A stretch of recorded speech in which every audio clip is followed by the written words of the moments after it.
ભાવનગર રેન્જના પોલીસ મહાનિરીક્ષક ગૌતમકુમાર પરમારના માર્ગદર્શન હેઠળ નાસ્તા ફરતા આરોપીને પકડવા માટે રચાયેલ સ્ક્વોડ દ્વારા મોટી કામગીરી કરવામાં આવી હતી. મહુવા ડિવિઝનના ઇન્ચાર્જ નાયબ પોલીસ અધિક્ષક શ્રી રીમા ઝાલા અને નાયબ પોલીસ અધિક્ષક શ્રી મનીષા દેસાઈના માર્ગદર્શન હેઠળ તારીખ 4/9/2025ના રોજ તળાજા ખાતે બાતમીના આધારે એક વોન્ટેડ આરોપીને ઝડપી લીધો હતો. Mahuva town police station court કેસના જુદા જુદા છેતરપિંડી અને વિશ્વાસઘાતના ગંભીર ગુનામાં 3 વર્ષથી વોન્ટેડ આરોપી ગોપાલભાઈ સવજીભાઈ રાઠોડ ઉર્ફે કાંતિ બચુ ઉંમર 25 વર્ષને મહુવા સ્ક્વોડ દ્વારા ઝડપી પાડવામાં આવ્યો હતો.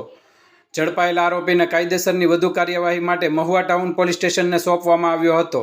આમ નાસ્તા ફરતા આરોપીને મહુવા ડિવિઝન સ્ક્વોડે ઝડપી લેવામાં મોટી સફળતા મેળવી છે.